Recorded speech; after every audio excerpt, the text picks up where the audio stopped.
Apito árbitro! Começa mais um podcast do Futebol Moleque, com muita tristeza. Brasil eliminado da Copa do Mundo 2018 na Rússia. Eu sou o Nick, estou aqui. Com o Tarso na área, se me derrubar é pênalti e o VAR não dá uma moralzinha pra mim. Hoje iremos falar, obviamente, da triste eliminação da nossa seleção, mas também falaremos sobre os outros jogos das quartas. Vamos falar sobre França e Uruguai, Suécia e Inglaterra e também Rússia e Croácia, só que isso vai ser uma parte menor. Obviamente vamos dar mais atenção para a eliminação da nossa querida seleção brasileira para a famosa geração belga. Pois é, finalmente a minha geração belga deu o que falar. Pois é, cara, eu venho avisando desde 2012, só queria deixar claro isso aqui, que é muito triste ver a seleção brasileira eliminada e ao mesmo tempo é muito ruim estar certo de que a geração belga é uma boa geração. Então, vamos começar o programa depois de uma transição triste e vamos começar o programa triste e falar sobre um tema triste. E melancólico.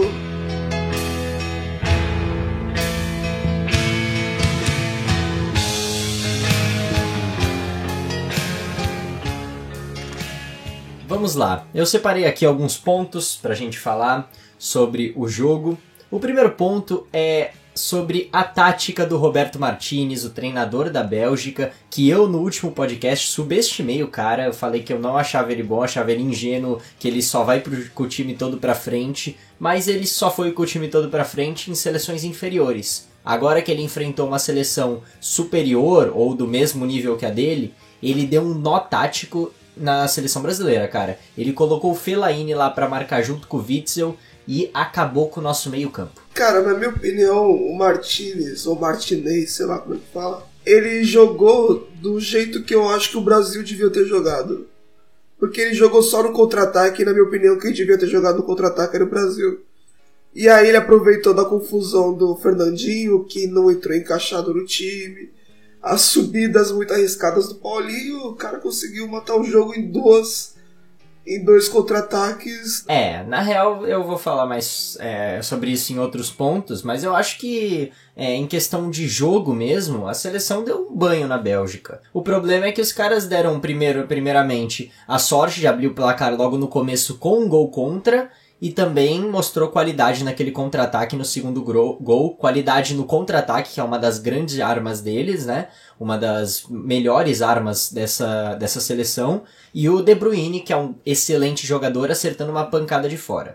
Me surpreendeu também isso, por causa que o De Bruyne ele não estava aparecendo tanto na Copa até agora. Aí no jogo contra o Brasil ele apareceu pra caralho. Próximo ponto aqui que eu separei é que o Martinez, eu errei ao falar dele, mas na verdade eu não errei, né? Ele que mentiu, porque ele falou que ele não ia se defender, e na real ele se defendeu, ele armou um time pra se defender. Tá no direito dele ele mentir pra vencer o jogo, né? Na entrevista coletiva perguntaram pra ele, ele falou, não vamos nos defender. E na real ele se defendeu, não teve vergonha nenhuma de se defender e saiu vitorioso. Então, ele colocou lá o Fellaini. Cara, o Fellaini, ele é uma negação como um jogador de futebol com a bola no pé. Concordo plenamente.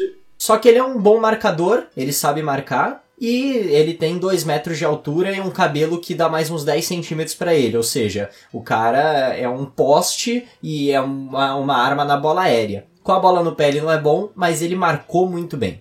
Como ele é muito forte, o Fernandinho, o Paulinho, até o Paulinho conseguia chegar um pouco mais porque o Paulinho é mais forte.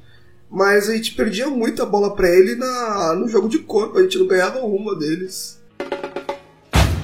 Terceiro ponto aqui que eu queria apontar é que o Brasil jogou melhor, mas isso não quer dizer que a Bélgica não foi merecedora da classificação. O que eu quero dizer com isso? A Bélgica não jogou melhor que o Brasil no jogo, ela jogou com o regulamento debaixo do braço, mas isso também é merecimento. Ela jogou com o regulamento debaixo do braço com eficiência. Apesar de ter dado sorte no gol contra do Fernandinho, apesar de ter dado sorte naquela bola, por exemplo, no gol perdido do Renato Augusto, em algumas bolas que o Brasil perdeu, deu sorte, mas eles jogaram com o placar na mão deles e fizeram muito bem isso. Então, o Brasil jogou melhor que a Bélgica, mas isso não quer dizer que a Bélgica não foi merecedora da classificação. Eu acho que qualquer um que saísse dali classificado, tanto o Brasil quanto a Bélgica, seria merecedor. Porque o Brasil lutou até o fim, então se empatasse, fosse pra prorrogação e se classificasse, seria mal merecido, foi raça e tudo mais. Mas a Bélgica também, ela abriu o placar, administrou o resultado como pôde, jogou com o regulamento debaixo do braço, saiu classificada, também é justo. Como você disse, qualquer um dos dois que passasse seriam merecedores. Eu só me impressionei. Os números do Brasil foram muito superiores. Alguns números foram muito superiores ao da Bélgica.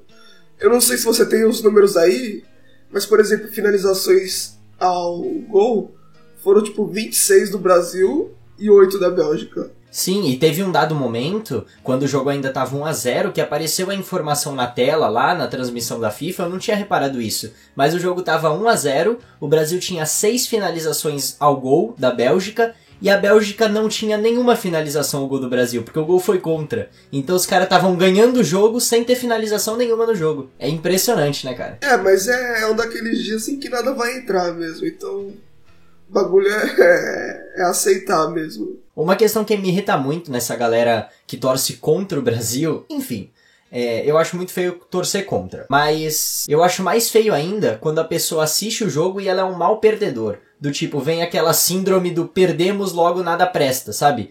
Sim. Do tipo, se tivesse saído vitorioso, ele estaria cornetando. Mas como perdeu, ele corneta mais ainda e fala que tava tudo errado, que o Tite não fez nada certo, que o Neymar não sei o que a zaga não sei o que, sabe?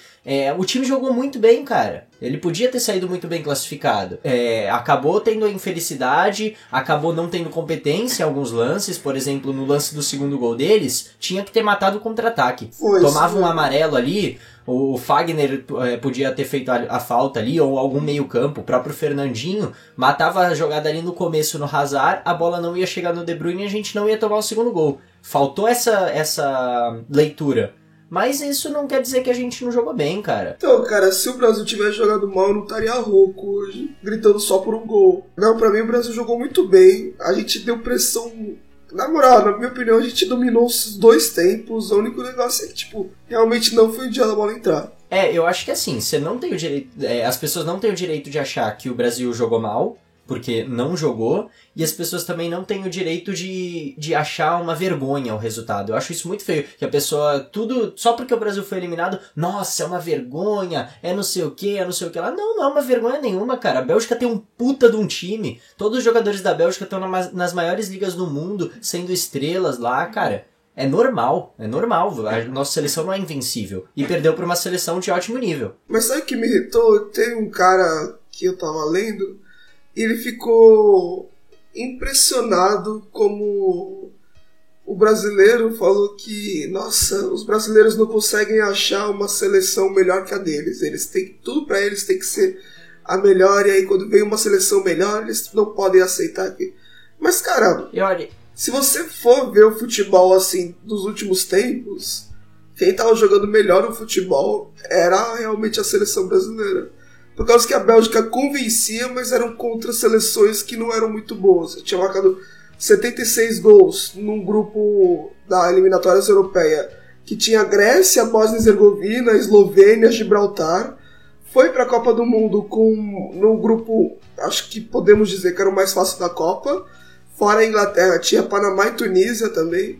Foram algumas dessas questões que levaram a gente a crer que o Brasil era para ser não eu diria o favorito, mas entrava um pouquinho mais de ânimo do que a Bélgica. Cara, eu acho que assim, o Brasil ele era tão favorito quanto a Alemanha, a Espanha, que são seleções preparadas, tradicionais. A Bélgica, como a gente fez lá nas nossas prateleiras, é um segundo escalão, mas, cara, eu não acho nada absurdo a gente perder pra eles, e assim, eu acho que às vezes tem muito disso, do brasileiro achar que é invencível, do que você falou aí, do que o cara falou pra você, né? E eu acho que tem muito disso sim, da gente achar que tudo que a gente perder vai ser uma vergonha, que a gente é a melhor seleção e tudo, e tipo, realmente, é o que você falou, a gente vinha sendo a melhor seleção dos últimos meses, com a chegada do Tite e tudo mais, mas isso não quer dizer que o título vai ser nosso com certeza. A gente estava confiante justamente por causa disso.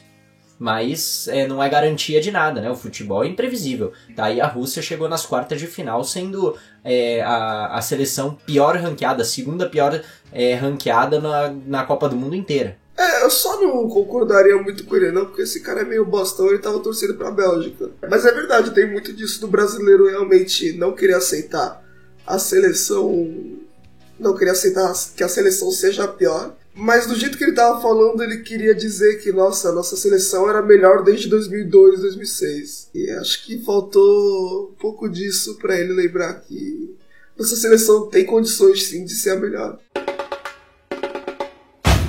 Agora eu queria falar um pouquinho da nossa zaga, cara. Eu acho que assim, a gente tomou 2-1, a gente perdeu, mas eu queria enaltecer aqui Miranda e Thiago Silva, até o Fagner, cara. Eu acho que o Fagner, apesar de ter tomado uns caldos ali do Hazard, velho, marcar o Hazard nunca vai ser fácil, o cara é liso pra cacete. Sim.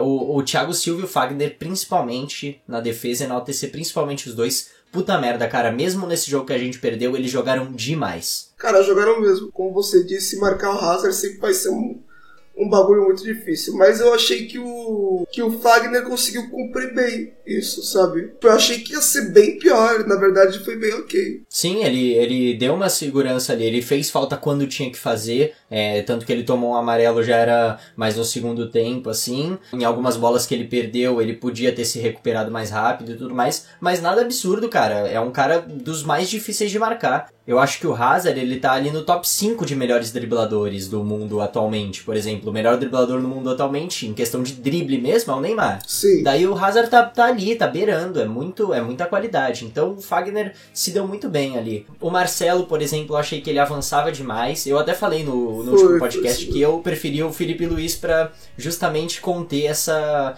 seleção belga que vem toda cheia de força pra frente. O Filipe Luís é um pouquinho mais defensivo que o Marcelo, mas eu achei que a gente saiu de cabeça erguida. Não, a gente saiu de cabeça erguida totalmente, mas como você disse também, cara, pra mim o Filipe Luís era jogo pro Filipe Luís ter entrado, pra dar esse apoio na defesa, e como você tinha falado também, não sei se você falou no podcast, mas colocar o Marcelo no segundo tempo, porque aí Filipe Luís no primeiro tempo você ia cansar o ataque, por causa que ele é um cara bem mais defensivo, e aí colocar o Marcelo no segundo tempo, que é um cara de muito mais ofensividade do que o Filipe Luís, pra atacar as alas ali esquerdas.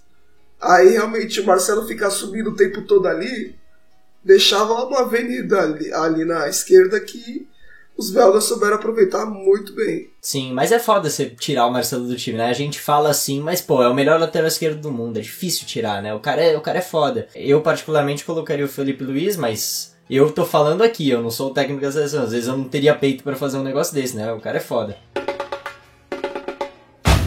Agora eu vou falar sobre um cara que eu não teria o mínimo medo de barrar, porque é um cara que não vinha bem, que é o Gabriel Jesus, cara. É o pior 9 de todas as Copas, saiu sem nenhum gol. Infelizmente, cara, eu gosto muito dele, mas não dá pra defender na Copa do Mundo. Ele saiu sem nenhum gol e sem nenhuma assistência também, não foi? Ele... Puta, cara, não deu pra defender o Jesus. Foram 5 jogos, né, que a gente fez, e ele não marcou em nenhum, e nenhum deles ele convenceu. Muita gente falou, mas ele ajuda na marcação. E é aquilo que a gente comentou no último podcast, cara. Ajuda na marcação, coloca outro volante, então. Se é pra ter um atacante que só ajuda na marcação... e ainda mais que, por exemplo, o pessoal eu tava vendo muita gente falando que por causa do Firmino entrar no segundo tempo, ele pegava os zagueiros cansados, dos quais o Jesus já tinha batido neles o jogo todo. E aí o Firmino tinha mais facilidade de driblar, fazer gol. Mas, cara, o Firmino entrou com 10 minutos do segundo tempo, pelo menos. E teve uma bola ali que o Firmino recebeu. Cara, ele tava muito mal posicionado, ele conseguiu girar e chutar com perigo. Na minha opinião, essa foi o lance-chave pra mostrar prova, o Firmino. A maior prova pra mostrar que o Firmino era pra ser o centroavante da seleção nessa Copa. Cara, esse lance aí eu acho que foi o primeiro lance que ele pegou na bola, cara. Ele fez a parede, protegeu, puxou pra esquerda e bateu. Cara, foi tão incrível. A gente viu ali, deu uma dorzinha. Você falou, cara, Tite, por que você não viu isso, né, cara? Sim, sim. Ele é muito... O Tite foi um cara... Cara, eu, pelo menos por mim, não tenho nada pra falar do Tite, cara. Ele é maravilhoso. Salvou o time de uma vergonha que tava passando nas eliminatórias. Mas ele é teimoso, ele quis insistir, não só como Gabriel Jesus, mas ele quis insistir com o Paulinho também. O Paulinho não foi bem nessa Copa. Fora a questão de, tipo, ele tinha o Fernandinho fez uma excelente Copa pelo Manchester City. Aliás, eu acho o Fernandinho um bom jogador, mas nesse jogo não foi bem. Mas, assim, a insistência do Tite que irrita foi a questão de, por exemplo, tem o Fernandinho ali, é um ótimo jogador e tudo mais, mas às vezes não servia pra esse jogo. Se ele tivesse testado o Fabinho, que tá jogando no Mônaco como lateral, mas como volante na seleção, desde o início do trabalho, lá, coloca o cara como volante, testa, ou mesmo como lateral direito, é um baita lateral, deveria ter ganhado chance. O Alan do Napoli, cara, foi teimosia. Às vezes ele teria mais opções e não precisaria colocar o Fernandinho num jogo que não era pra ele. Eu acho que o Paulinho, ele... a partir do segundo jogo já devia ter ficado fora do time. E aí eu colocaria justamente o Fernandinho no lugar dele, porque eu acho que o Fernandinho ele tem mais qualidade no passe de bola. Ou pelo menos trocar ou o Fernandinho ou colocasse o Fred, né, que esquentou o banco a Copa toda, e eu pelo menos eu tava curioso em assistir alguma coisa dele fazendo. Isso que foi foda também, né? Os caras que foi mais teimosia do Tite na convocação, que a galera mais pegou no pé, que são os dois do Shakhtar, o Fred e o Tyson, foi uma insistência, ele quis convocar pra Copa e não colocou em momento nenhum. Pura teimosia mesmo. Agora vamos deixar de lado um pouquinho a nossa seleção para falar do lado dos caras. Eu queria enaltecer os dois jogadores belgas, assim, que são dois dos 3 maiores nomes da seleção da Bélgica. Tem o De Bruyne também, mas o Hazard e o Lukaku, cara, eu queria dizer o quanto eles prenderam bem a bola. Eles jogaram com o regulamento debaixo do braço e esses dois, cara, é impressionante. O Hazard, ele dribla protegendo a bola muito bem. Ninguém consegue tirar a bola dele, é um saco, é irritante. E a gente perdeu muito tempo com isso. Teve uma bola lá no finalzinho do jogo já, que a bola ia ser nosso tiro de meta. Ele conseguiu alcançar a bola e jogar pra lateral só pra gente perder mais tempo, pra gente sair do ataque. Pra gente sair da defesa, no caso. E o Lukaku é um tanque. Sim, exatamente. O Lukaku é um tanque. É um cara que, mesmo sendo desse tamanho e a nossa zaga sendo boa, sofreu ali pra tomar conta dele. Ele é muito rápido, cara, é impressionante. Ele domina chute, domina velocidade, inteligência, visão de jogo, ele é foda. Não à toa que quando ele era pequeno, quando ele começou no futebol, era o Drogbinha, agora ele é o Drogbaço. Pois é, e o Chelsea perdeu, né? O Chelsea tinha De Bruyne, Hazard, Lukaku e Salah no mesmo time. Agora ele vê o Salah no Liverpool, ele vê o Lukaku no Manchester United e ele vê o De Bruyne no City. Nossa, imagina todos esses juntos no Chelsea pra ver o que ia acontecer. Nossa senhora, que arrependimento, hein, o Abramovich. Agora eu vou falar sobre o Douglas Costa. O Douglas Costa entrou bem mais uma vez, cara. É uma pena que ele tenha se machucado e ele não foi titular. Era pra ele ter virado titular depois que ele arrasou no jogo contra a Costa Rica, né? Só que ele se machucou e o William continuou. E aí nesse jogo ele já estava recuperado da lesão, porém não estava 100%. O departamento médico deu 30 minutos pra ele. O Tite até deu um pouco mais, deu 35 minutos pra ele de jogo. E ele fez a diferença, cara. Como tá jogando bola o Douglas Costa. Uma pena que ele não pôde ser titular, podia ter mudado a história. Pô, com certeza, ele jogou demais. Quando ele entrou, eu achei muito legal a maneira que ele conseguiu se comunicar com o Marcelo, porque os dois faziam cada virada de bola que levava pro ataque. E o Douglas Costa, puta que pariu, ele é animal demais. Ele é um cara que tava no ataque e no lance seguinte ele tava na defesa pra compor marcação. Era muito absurdo. Tava absurdo. Nessa Copa, todos os jogos que ele entrou, ele foi super bem, cara. Douglas Costa muito bem. Infelizmente, tem nos que lamentar aí que ele é um cara propício à lesão, infelizmente, e se lesionou mais uma vez na Copa. Eu acho que é bom ficar de olho nele, assim, já pra ir colocando nos próximos jogos quando o William não tiver... Se o William continuar nessa maré de azar, porque... Cara, o William é bom jogador, a gente sabe disso. Eu tava lendo uma notícia agora há pouco que o Barcelona tá de olho no William. Ele é ótimo, mas a Copa não foi os melhores dias dele. Ele só jogou muito bem contra o México, fez um segundo tempo muito bom, mas mesmo assim, quando a gente precisou dele, foi difícil. Eu não achei o William horrível na Copa, mas o Douglas Costa eu achei maravilhoso. Sim, então, sim. Não foi o caso nem da gente criticar o Tite, porque o Douglas Costa não tinha condição. Agora eu queria fazer um momento de tristeza aqui no programa, só pra gente lamentar cada chance perdida. Eu vou falar os lances e eu quero ouvir sua reação, hein? Tá. Vamos lá, começar? Aquele lance que o Neymar leva pra linha de fundo, rola pra trás pro Coutinho, o Coutinho chega antes da bola e não consegue mandar pra dentro. Já tava 2-1. Ai, que tapa. Nossa, na minha opinião, aquele lance ele quis tirar demais da bola, do gol, e aí tirou e mandou quase pra lateral. Ele chegou adiantado, infelizmente, cara. Nossa, muita pena. O lance do Renato Augusto logo após o primeiro gol. Não, esse lance. Eu não sei porque, eu sempre penso assim, cara, o destino, ele manda algum lance no jogo de futebol que é pra empatar.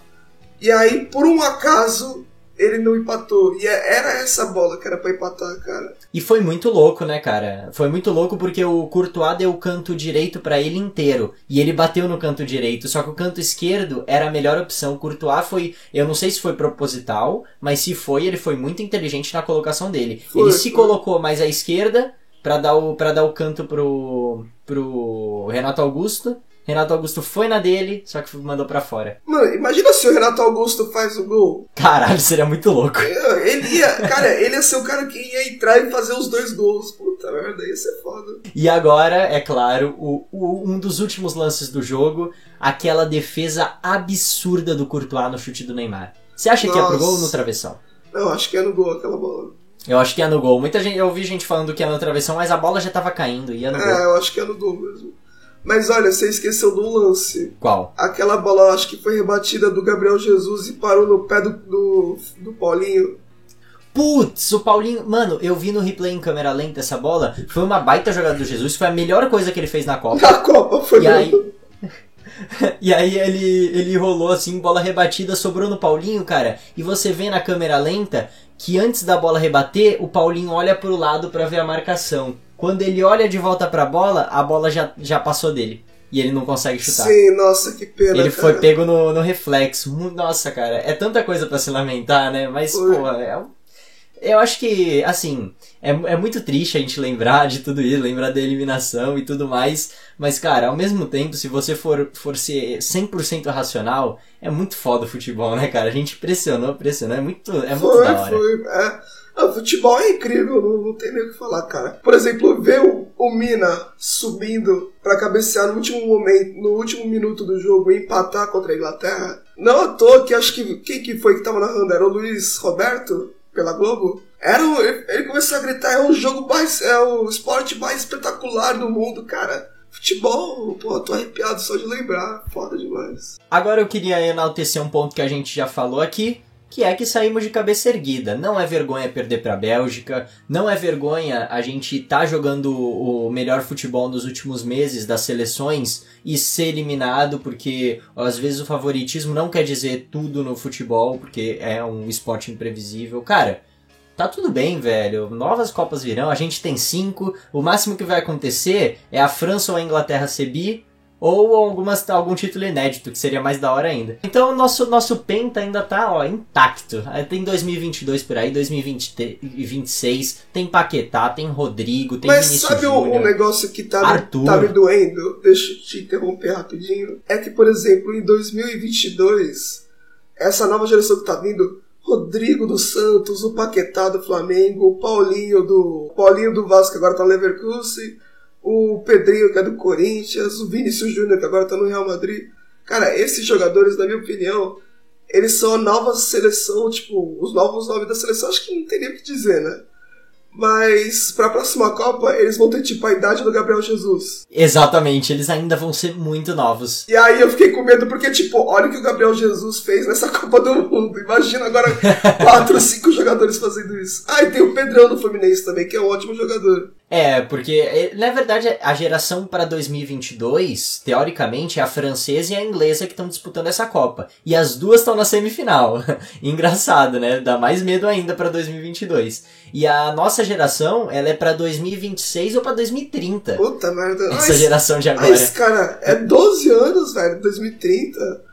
Eu não quero esperar mas isso não quer dizer que a nossa seleção de 2022 vai ser ruim. Sim, Muitos dos jogadores que estão nessa seleção de hoje vão estar lá. Eu acho que vai ter que renovar aí a zaga, um segundo volante. O segundo volante vai ser o Arthur. A gente já quase que é certo isso. A gente vai chegar forte, como toda a Copa a gente chega, que a gente é o Brasil, a gente é penta. E para terminar esse primeiro bloco, eu queria falar, é claro, sobre o Fernandinho.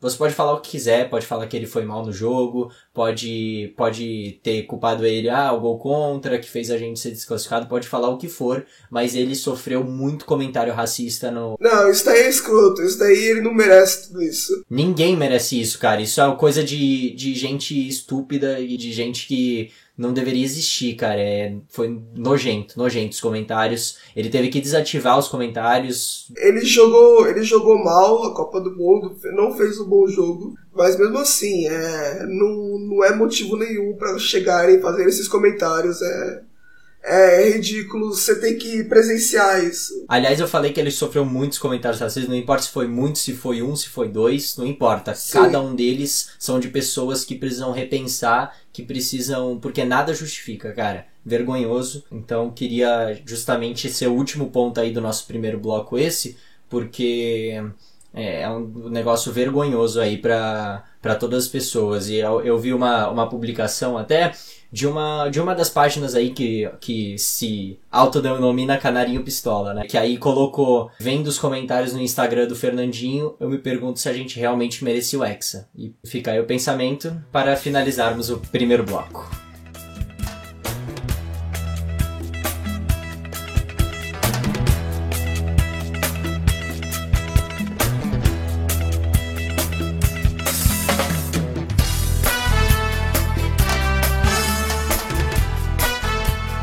Vamos começar aqui o segundo bloco para falar dos outros jogos das quartas de final, os outros 3 jogos que de Brasil e Bélgica a gente já falou bastante. O França e Uruguai foi 2-0 para a França e suas considerações. Cara, o Uruguai me surpreendeu, achei que eles iam jogar muito mais recuado do que jogaram, pressionaram bastante no começo do jogo, mas a França, acho que depois da fase de grupos, eles evoluíram o futebol deles demais. Começaram a jogar muito melhor do que estavam jogando na fase de grupos. Fez uma primeira fase bem da mais ou menos. Ganhando assim de um gol de diferença. E agora no mata-mata vem convencendo. E vai ser um baita jogo, França e Uruguai. Quanto você aposta que vai ser... Aliás, França e Bélgica. Quanto você aposta que vai ser França e Bélgica? Eu acho que vai ser uns 2-1 pra França. Eu acho que agora... vai pesar um pouco a camisa, assim. Já era pra ter pesado um pouco contra o Brasil, a Bélgica sentiu isso, mas acho que agora vai pesar mais a camisa, o futebol da França tá mais bonito, então acho que vai ser 2-1 pra França. Beleza, você quer que eu dê meu palpite com o coração ou com a razão? Dá os dois. Então beleza, com a razão eu acho que vai dar empate. E vai para os pênaltis, e aí, seja o que Deus quiser, eu não vou dar meu palpite. E com o coração, cara, eu queria que a Bélgica passasse, né? Só pra mandar um chupa para todo mundo que falou que eu falava da geração belga porque eu jogava com eles no FIFA, sendo que eu assisti Hazard na Ligue 1 jogando pelo Lille.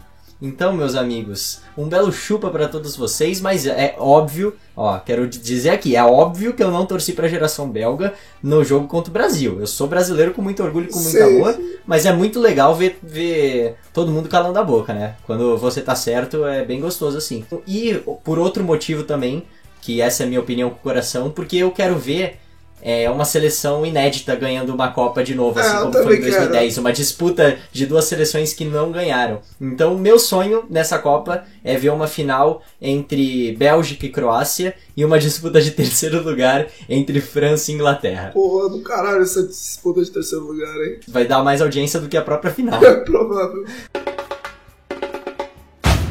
Então vamos agora para Rússia e Croácia. Caraca, cara, meu coração pulou pra fora da boca nesse jogo.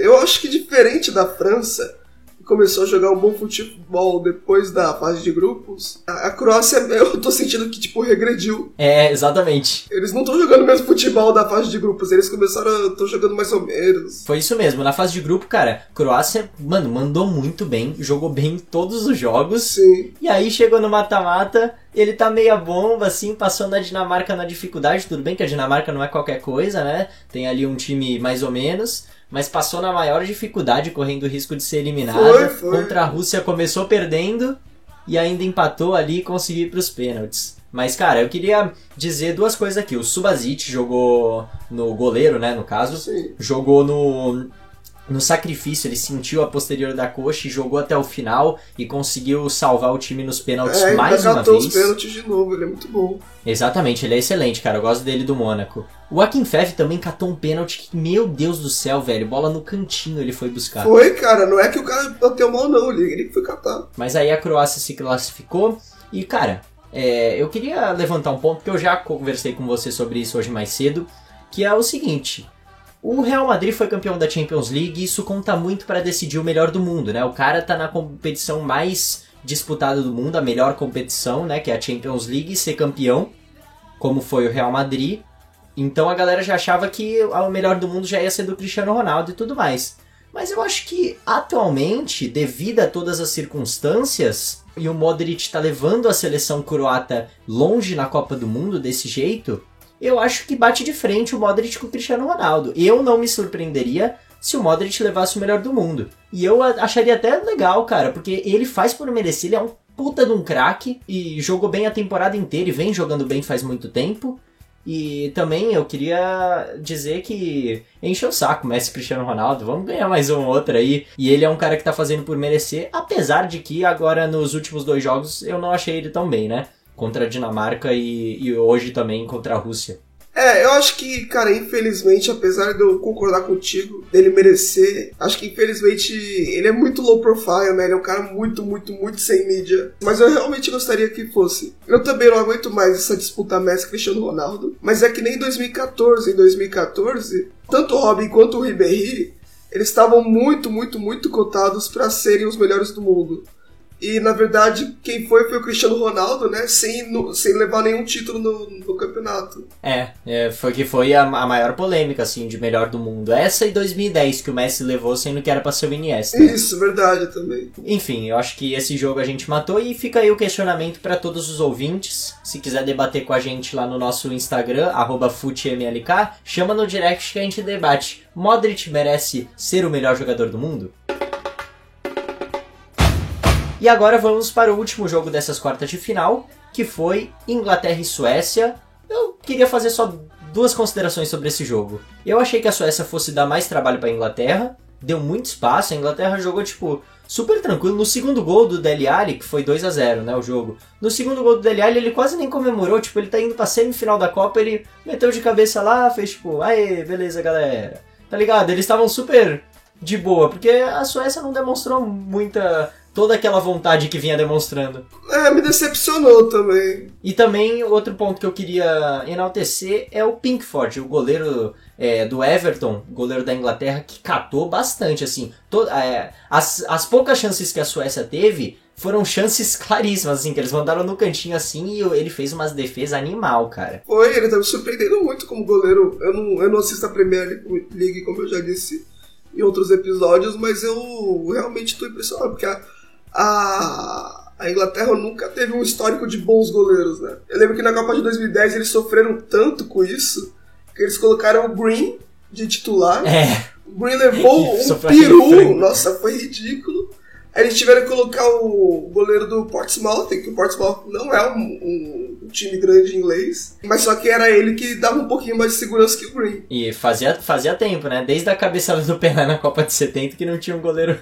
Que é o... Como é que é o nome dele? O Gordon Banks. Gordon Banks. E eu acho que é isso sobre a Inglaterra, né, cara? O goleiro foi bem, o time ganhou tranquilo, e a Suécia... eu achei que fosse ter um pouco mais de vontade, um pouco mais de gana pra vencer essa partida, pra bater de frente com a Inglaterra. Mas a Inglaterra classificada deu a lógica, né? Eu acho que a Inglaterra agora animou um pouco também pra chegar na final também. É claro, o seu palpite para Inglaterra e Croácia, Croácia e Inglaterra. Com coração e um pouquinho de razão. 1-0 pra Croácia. Com coração e um pouquinho de razão. Cara, seria muito louco se a Croácia empatasse de novo, levasse pros pênaltis e ganhasse, velho. O Subasic ia virar presidente da Croácia. Eu acho que ia ser a primeira vez na história que ia ter uma seleção que não ia conseguir ganhar nenhum dos 3 jogos no tempo normal. É verdade, chegar na final. Esse jogo aí vai ser 2-1 pra Croácia. 2-1, vai ser um jogaço. Falando com a razão, mas eu quero que vá pros pênaltis e a Croácia ganhe nos pênaltis. Caralho. É que eu gosto muito do Subasic, velho. Eu queria muito que ele fosse levado a sério como um baita goleiro. Os croatas vão infartar demais. Então, eu acho que vamos ficando por aqui. Curta lá nossa página no Facebook, Futebol Moleque. Tem os nossos Instagrams, tem o do Futebol Moleque, que é FutNLK. Tem o meu, que é nick.afr, e tem o do Tarso, que é @Tarso. Recomendem o podcast, por favor, para mais pessoas. Estamos com pouquíssimos ouvintes, 12 episódios já, e temos poucos ouvintes, então a gente queria que você recomenda para 2, 3 amigos, que aí a gente sempre multiplica a nossa comunidade. E o Tarso é professor de violão, eu trabalho como vendedor em shopping, então eu trabalho de segunda a sábado, a gente grava no pouco tempo que a gente tem, a gente edita e, cara, dá um baita trabalho. Dá um trabalho e a gente faz com o coração, porque a gente ama o futebol, e quanto mais ouvintes, mais motivação, né, cara? Quem sabe aí a gente faz um PicPay, um programa de financiamento, mas para isso a gente precisa ter mais ouvintes, né? Com poucos ouvintes ainda não dá. Sim, precisamos crescer mais. E aí a gente dá mais oportunidades para interagir com vocês, para vocês, quem sabe, participarem dos podcasts, virem como convidados, fazerem um comentário. Então é isso, né? Vamos ficando por aqui em mais um episódio. Infelizmente nossa seleção não vai ser hexa ainda, mas é o único penta isolado. Tamo bem, calma, não se desesperem que não é o fim do mundo, vamos curtir aí a Copa, que futebol é bom demais. Falou, até a próxima e tchau, a gente volta depois das semifinais, hein? Até depois das semifinais, provavelmente uma quarta-feira aí, não, quinta-feira, né? Quinta-feira, quarta dia 11 é meu aniversário. Sim.